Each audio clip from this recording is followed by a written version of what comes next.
Welcome, Nomads, to Nomad News. I'm your host, the American Nomad, Rav Hawley. Let's get right into the news.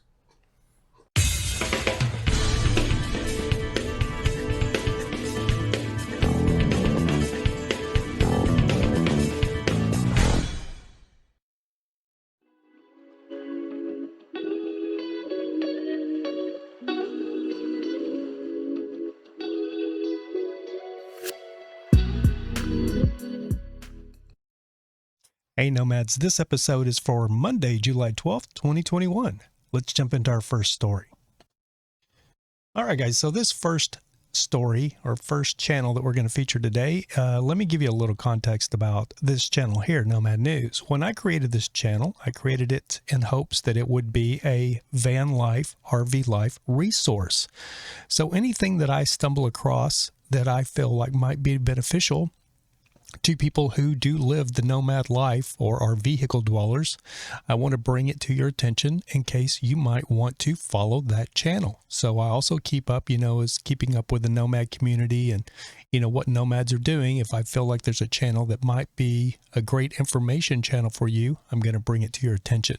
With that being said, this channel here, RV Miles, they have over 51,000 subscribers. Abby and Jason, they have been full-time for, I believe, a little over 4 years. They have a website called Dreaming of Full-Time RVing, and they have a great resource site here. They talk about everything, regarding the RV community. Now, with that being said, I think a lot of people that maybe aren't in the community don't realize there's kind of two different communities in the nomad community. You have like RVers that are RV lifers, that are, more like retirees, maybe older retirees, or people that like the Escapees Club. If you haven't heard, they're a huge RV club that you can join.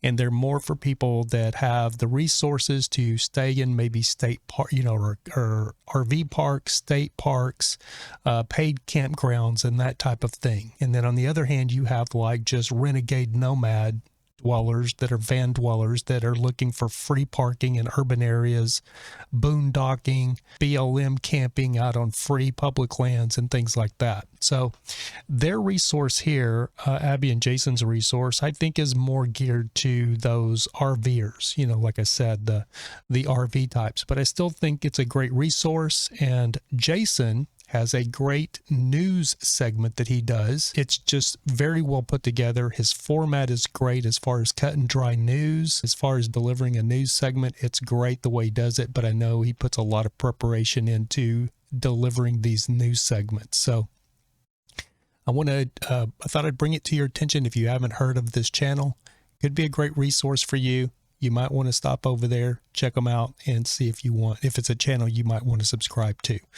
With that being said, let's jump into one of Jason's news segments here so you can kind of see exactly what he does. Thanks to recent rainfall and cooler temperatures, national forests in Arizona are reopening to the public after closing at the end of last month due to wildfire concerns. The reopenings rolled out earlier this week, but all 5 of the previously closed forests remain under Stage 2 fire restrictions, which means no campfires, no smoking outside of campsites, and no charcoal grills. Speaking of weather and public lands, Death Valley National Park had its hottest June on record this year, with an average temperature of 102 degrees, beating the previous June record by 1 degree. The June heat wave affected much of the West, with temperatures peaking in Death Valley at 128 degrees Fahrenheit on June 17th. That 128-degree high broke the daily record by 6 degrees. Nights brought little relief from the heat.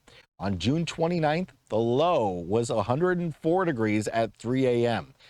Death Valley saw 7 days in the month that set new daily records for high temperatures. Tropical storm Elsa moved across North Florida and into southeast Georgia earlier this week, bringing with it heavy rains and wind gusts strong enough to spawn a tornado that resulted in more than a dozen injuries in an RV park on Naval Submarine Base Kings Bay. According to the National Weather Service, the EF2 tornado touched down Wednesday with peak wind speeds of 130 miles per hour. The tornado reached maximum strength just as it descended upon the RV park, flipping multiple RVs and blowing one rig about 200 feet into a lake north of the campground.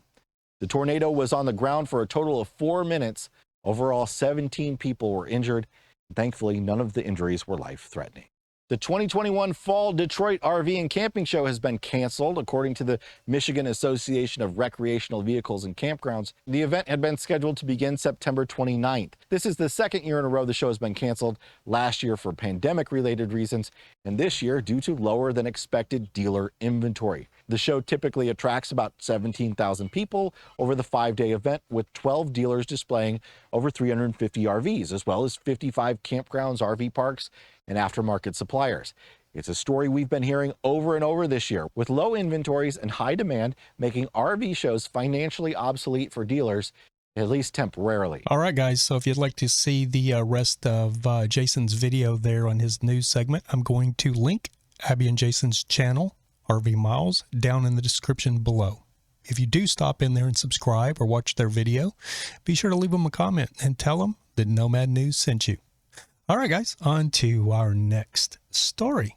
With our next story here, we're going to dip back to a video I just did a couple of days ago that was entitled Urban Nomads Don't Do This Special Edition from Nomad News.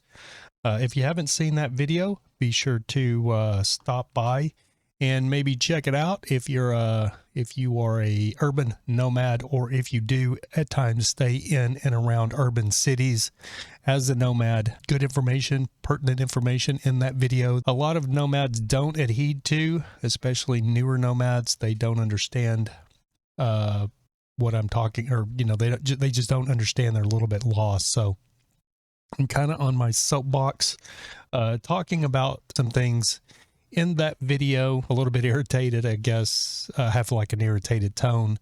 And there's a reason for that. And the reason being is you just have a lot of nomads that don't get it. They just park themselves, and it makes it hard for all of us urban nomads, because when cities crack down, they don't just crack down on the nomads that are parked and not moving around. It affects all of us, and the police and everybody.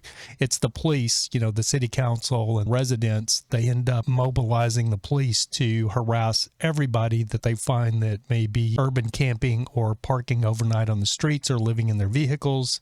And it just makes it harder on all of us. So that's what that video pertains to. It featured Glow's video from her channel. She ended up making a comment, Glow with Glorious Life on Wheels. So let's go over her comment really quick, and then I want to address it. And it's going to lead into our next story. So Glow from Glorious Life on Wheels, she says, "You are correct that this type of ordinance is not new. However, I was talking about Oceanside, and it is a new ordinance for Oceanside. The city council in Oceanside thinks that this ordinance will force RV nomads to vacate Oceanside. What they don't realize is that many of these nomads in very old RVs will simply abandon them and live on the streets, according to many of the folks I spoke to. By the way, there are no million-dollar homes or homes at all in the area these women were parked in. They were in a cul-de-sac in an area near railroad tracks and drainage ditch with very little traffic where they were parked. The other area they were parked at where Cats was ticketed was not near any homes at all. It was an industrial area near a junkyard type of business. There is a tsunami on the horizon of older folks moving into vehicles, especially when the moratoriums on COVID evictions expire and rents continue to rise." And I replied, "Thank you. Please keep me posted. We'll be glad to have you on a live stream in the future to discuss. Just so you know, Oceanside has been looking at ways to get rid of vehicle dwellers for several years. I think Adventure Van Man did a video while he was in Oceanside like 3 years ago. Good luck." And Glow responded to me, "Sure, we'll be glad to come on and discuss the issue. Let's do it after the next city council meeting so I can report it if there was any progress. Although when I asked the assistant city manager about safe parking sites, he told me it takes time. They've been talking about it for years." So vehicle dwellers in Oceanside is not something that's new. Now, what she's talking about, this new ordinance, yes, I'm sure it is a new ordinance, but they've been coming up with different ordinances and different laws and different parking restrictions down around the San Diego area, and that includes Oceanside, because Oceanside, like Venice and LA, has always been a hotbed for vehicle dwellers. It's just been this way for years. It's nothing new. People flock to Oceanside because they've had less parking restrictions. And even when they do have parking restrictions, they've been lax on it, which has brought an influx of vehicle dwellers because you could stay there without getting harassed. But the problem is now there's so many vehicle dwellers that the residents are complaining continuously. And there are a lot of multi-million-dollar houses. So what Glow is saying is these ladies that were in her video were actually parked in areas that I recommended, which is industrial areas. The problem is like I said, Oceanside is just too overrun with people that are dwelling in their vehicles, and the residents, just like in Venice Beach here in LA, are fed up with it and they just want you out. So now they are looking at ways just to push vehicle dwellers out. So the best thing you can do, again, like I went over in my video, is pick up and move. Find different areas, find different parking areas, move around. Don't just stay put in one area. You have to move around. And you just can't get this through people's heads. Some people get it. Some people will never get it. They lose their rigs. They end up on the street and they have this victim mentality that, you know, the system is out to get them and it's everybody's fault but their own. You cannot stay in one area. You just can't do it. It doesn't matter who you are. You cannot stay in one area. You have to move around. And if you can't figure that out, it's going to be a long road to hoe for you and a lot of parking tickets and a lot of harassment.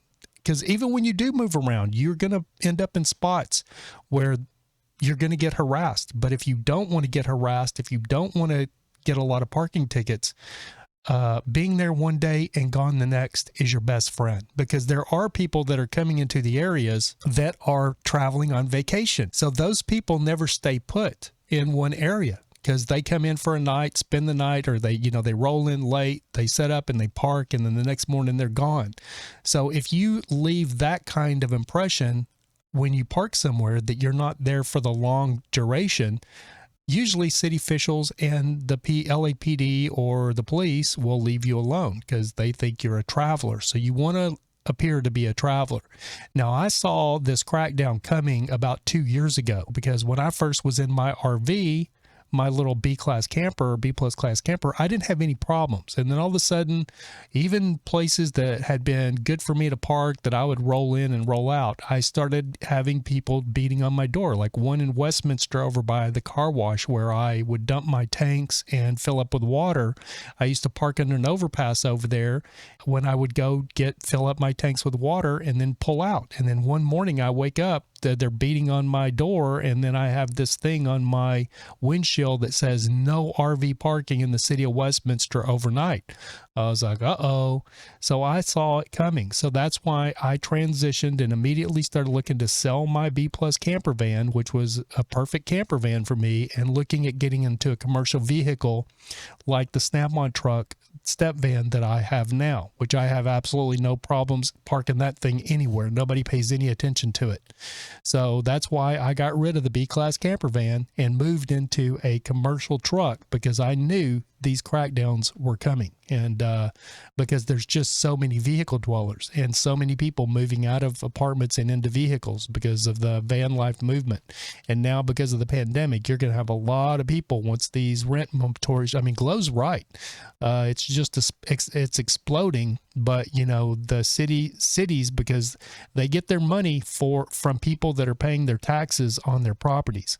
So cities are going to always cater to the residents of those cities. If you're a vehicle dweller, you're not a resident, you're not paying property taxes, and they're going to want you gone. So with that being said, we're going to jump into our next story here, which is absolutely in regards to what we're discussing, because these ladies that were in that video were elderly ladies, and basically, you know, kind of saying that, you know, they're kind of giving the impression that they're in poor health and that they can't move around. So with our next video here, it comes from a young lady who is a personal friend of mine. I've met her, you know, out in the Arizona desert at different meetups like van building stuff with Asha's group. I've actually personally met her in person. I think she's up around, I think she has a home base up more around Illinois, I believe, if I'm not mistaken. I can't remember. But anyway, who we're talking about is my friend RV Rebel Girl. Solo Senior Nomad, don't forget your Legos. So I wanted to jump into her video here because she is an older solo senior nomad. She's been full-time for several years. I met her 4 years ago, and she travels around. Like I said, she has a home base up in Illinois, and I think she might have family or some land up there that she can park on for long periods of time, but she also ventures out and moves around, and she's getting ready to get on the road. So without further ado, let's see what RV Rebel Girl is up to. Hey, YouTubers and RV Rebel watchers. I just came back from my granddaughter's baseball game, and she got a hit, which is great, and I'll show it to you. And then I went to check my mail because I'm heading out towards Wisconsin, just me and Danny right now. I don't know if we'll meet up with anybody in Wisconsin or not. I just wanted to thank you all, my viewers, for being so loyal and watching my channel. I'm going to be on my way. It's actually raining a little bit. I got to spend a couple of days with a couple of other nomads, as you probably saw from my video. Mr. John Dean and Pandemonium, Moo and Lucky. I was parked with them boondocking, and now I'm on my way. I'm going to head up towards Wisconsin. I'm going to check out a new spot. It's actually still in Illinois, but it's supposed to be like $6 a day, and I think they have electric, and there's 6 to 15 campsites there, and hopefully I'll be able to get one of them. Yeah. All right, so that's our RV Rebel Girl, and as you can see there, she is an older solo female, and she has it figured out, and that's the difference between experienced nomads and non-experienced nomads. She's got her YouTube channel thing going, and she's doing her thing, selling her stickers. She's got 3 Patreons, and you know, when you're older and you're just living on Social Security, you don't have a whole lot of extra income a lot of times. Maybe you didn't sell like a big $200,000 or $300,000 home. You didn't have those means. You'd been a renter all your life, so you don't have that big, you know, cushion in a bank account. So you have some stickers that you sell, and you see that on all the nomads pretty much. You know, a lot of nomads get branded as an e-beggar as soon as you say that you have something for sale. That everybody's like, oh my God, they're just another, you know, poor, you know, down and out e-beggar just trying to get money, live and do their YouTube thing. So, you know, I believe RV Rebel Girl, I think like Caravan Carolyn, I think she was a former law enforcement officer. I think she was a police officer at one time in her life. So she has an upper hand on understanding how to navigate as a solo senior female nomad. I think some of these solo senior female nomads should really sit down and do like some how-to videos for older solo senior nomads, because you know, you just, you know, there's things that you learn. You can watch all the YouTube videos in the world, but until you've actually done it, you just don't know. So anyway, like always, I'm going to link RV Rebel Girl's YouTube channel down in the description. So if you would like to stop in and check out RV Rebel Girl, you can follow the link in the description. Be sure to tell her that Nomad News sent you. On to our next story. All right, guys, this next story is something that a lot of nomads don't think about, that I've actually seen happen a few times over the years, and that is actually getting injured. Our next story, our nomad got injured, but I believe he's got a house. I've watched a few of his videos, but I'm not super familiar, but I believe he's got an ambulance that he's converting into his rig, but I don't believe he's actually full-time at this time. I could be mistaken there. So if anybody knows more than I do, please comment below. But I did see that he has been injured, and that is going to be our nomad, the Campulance Man. He has a ambulance that he is converting into his camper, and he's been working on that. And during so, he actually injured his leg a couple of days ago. Let's see when this video was July the 11th. So that would have been yesterday. He injured his leg, is not in real good shape. So let's go ahead and see what he has to say. Hi, everyone. I'm in bad shape. I was working out on the truck yesterday, finishing those last 2 walls, putting the siding up. And I had the camera on, and I must have shut the camera off probably within a minute of this happening. It's probably good that the camera wasn't running, because it would have been about 5 minutes of beep, beep, beep, beep, beep, beep, because I let some F-bombs fly. I am so mad at myself for stumbling. First mistake, I was wearing slippers, flip-flops. Bad move. Second mistake, when I started to stumble, I didn't take it seriously. I've never stumbled and fallen out of the truck before, so as I started to stumble, I'm like, okay, I'm gonna, be able to put my foot down here while, and it happened fast, and I'm trying to recreate it in my mind, the mechanics of what I actually did. So I was standing with my back, to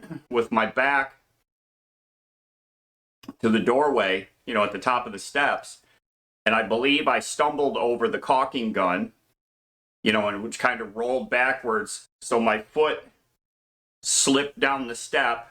I shinned myself on the step, okay? So that immediately was a giant bump. So I didn't catch my traction with my leg, continued to fall backwards, and smacked right here against the door frame. And, immediately when it happened, if you've ever done a rib injury from an impact, that feeling of to me, it's like the ribs, it's buckling and then popping back.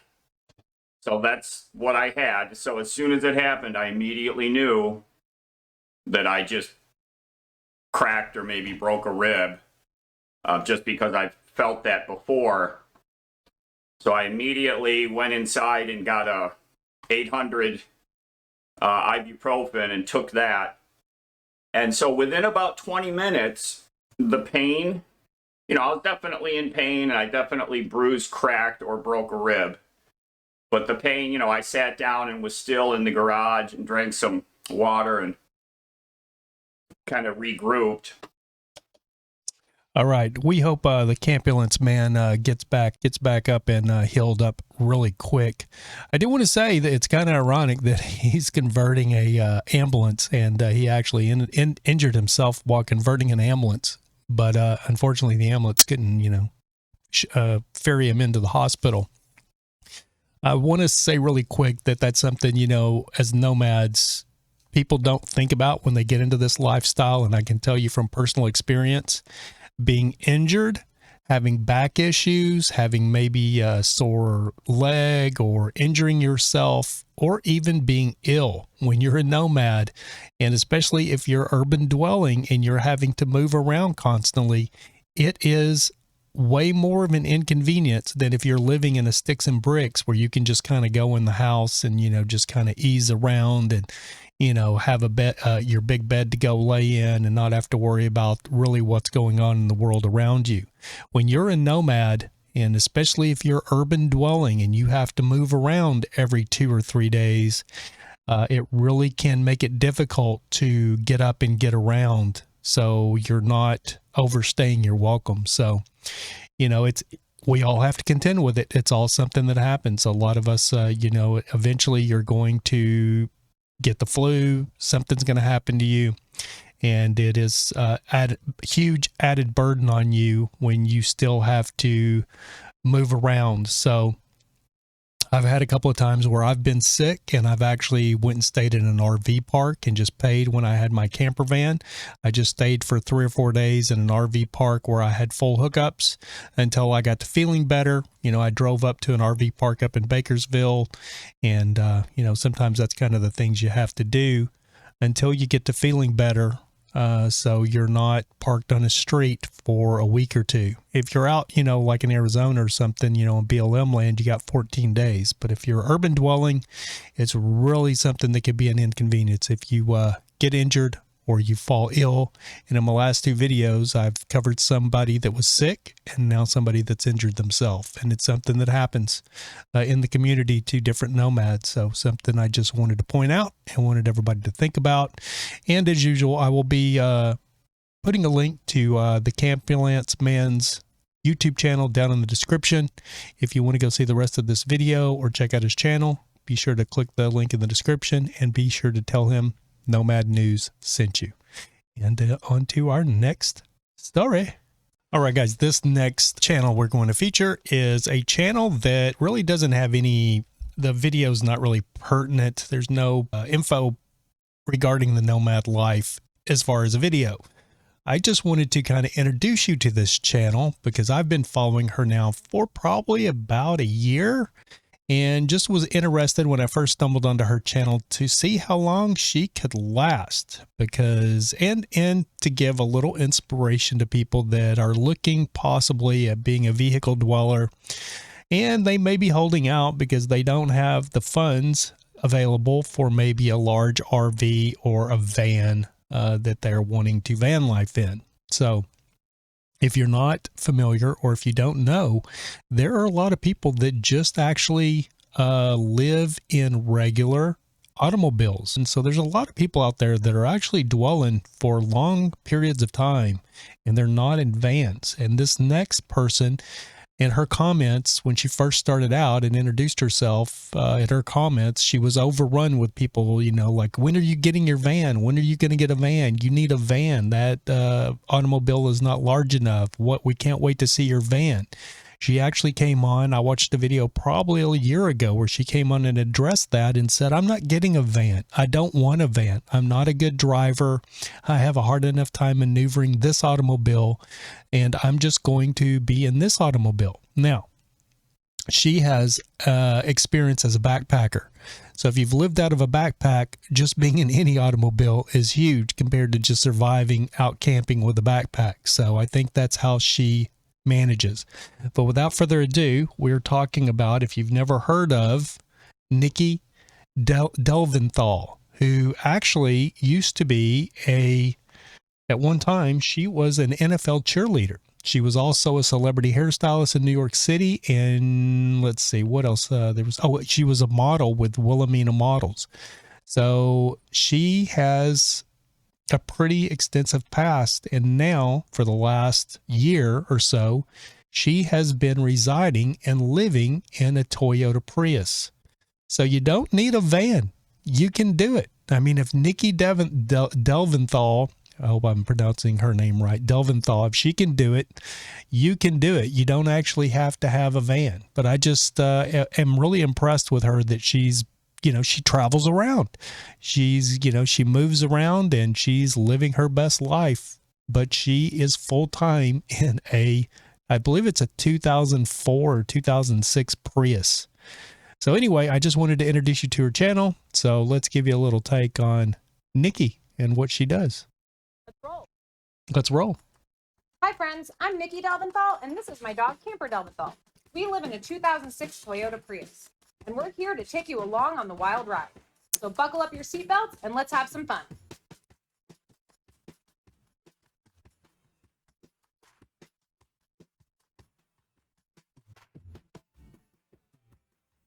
Don't forget, if you like what you see, like, subscribe, share with your friends, and turn on notifications. Camper and I would be so thankful.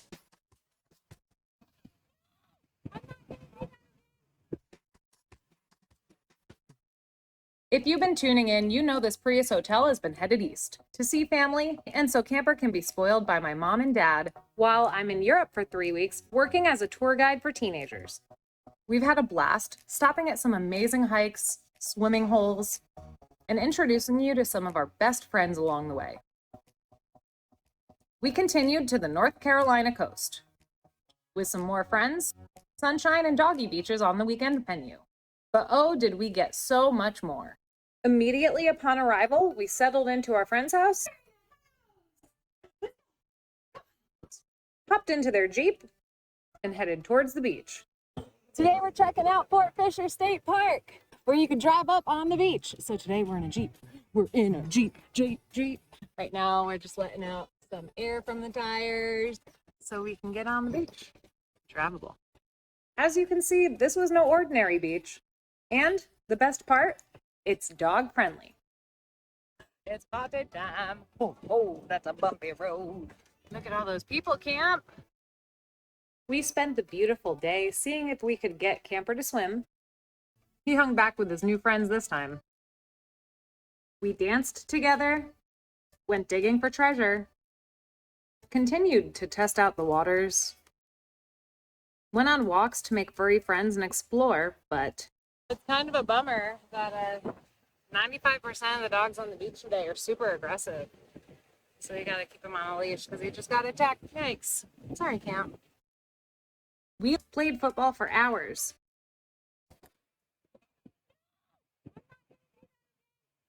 Plus some good old-fashioned keep away.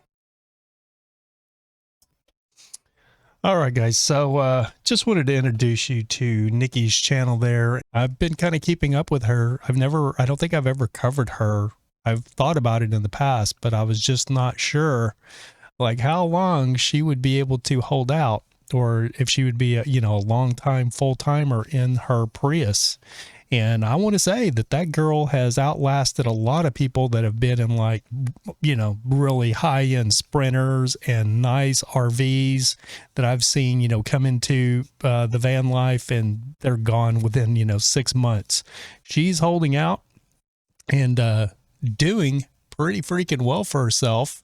And her channel has 119,000 subscribers. And I think when I subscribed, she might have had 20,000 or something like that. I can't remember. So she's doing very well, and she's still traveling around and living in her little 2006 Prius. So it just goes to show you, you don't need to be in a van. It can be done in a Prius, and Nikki Delventhal is proof of that.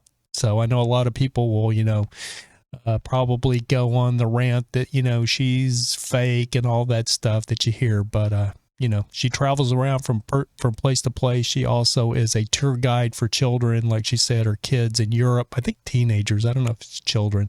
I can't remember. But anyway, I just wanted to introduce her channel to you guys, and I'll be putting a link in the description like always. So if you would like to check out her channel further and you've not heard of her, be sure to click the link in the description. Go over to Nikki's channel. If you like it, subscribe, and be sure to tell her Nomad News sent you.